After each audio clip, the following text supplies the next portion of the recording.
وقالت لي جملة عمري ما كنت مستعدة أسمعها في حياتي: هو مش بس بيكدب عليكي، هو متجوز كذا واحدة بنفس الطريقة.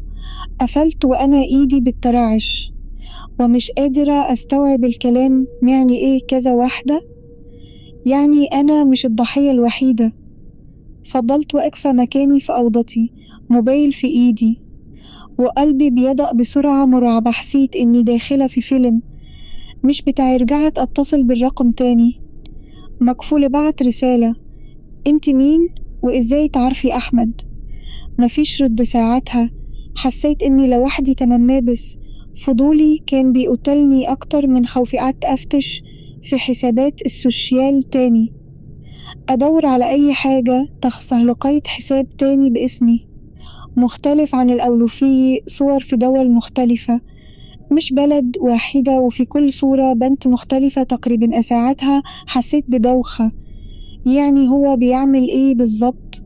كل ما أفتح صورة ألاقي حياة جديدة، أسماء مختلفة، أماكن مختلفة، وبنات مختلفين. بس في كل الصور نفس الابتسامة، نفس الثقة، نفس الراجل اللي أنا تجاوزتها. أنا كنت بعيط وبضحك في نفس الوقت من كتر الصدمة. إزاي حد يعيش كذا حياة بالشكل ده؟ وفي وسط ما أنا غرقانة في كل ده جالي اتصال منه. هو أحمد. رديت بسرعة من غير تفكير. قال لي بصوت هادي كأنه عادي جدا: مارين، لازم أرجع لك الحقيقة كاملة. صرخت فيه: حقيقة إيه تاني؟ انت ما فيش في حياتك حاجة اسمها حقيقة. سكت ثواني وبعدين قال جملة خلت جسمي كله يقشعر: أنا مش أحمد الحقيقي. سكت. أنا ساعتها حسيت الدنيا بتقف. قلت له: يعني إيه مش أحمد؟ قال لي: الاسم ده بس اللي أنا مستخدمه، لكن حياتي مش زي ما انتي فاكرة. بدأت أتنفس بصعوبة ومش قادرة أوقف دموعي. قال لي: أنا شغال في حاجة كبيرة وسافرت بأسماء مختلفة، والجواز كان جزء من الخطة. ساعتها صرخت فيه: خطة إيه؟ أنا إيه علاقتي بكل ده؟ رد بصوت أخفض: أنت كنت واحدة من الواجهات، بس الواجهة يعني أنا كنت لعبة ولا غلطة؟ قفلت الموبايل في وشه وأنا مش شايفة قدامي من الدموع. بس بعد المكالمة دي بدقايق الباب خبط خفيف جدا. وقفت مكاني، قلبي وقف حرفيا. سألت: مين؟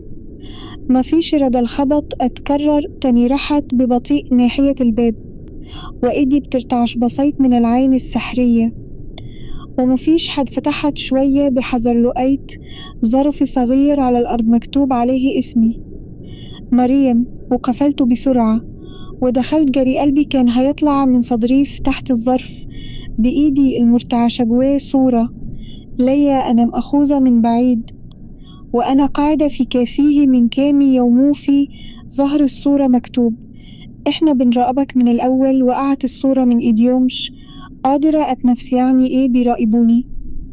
مين؟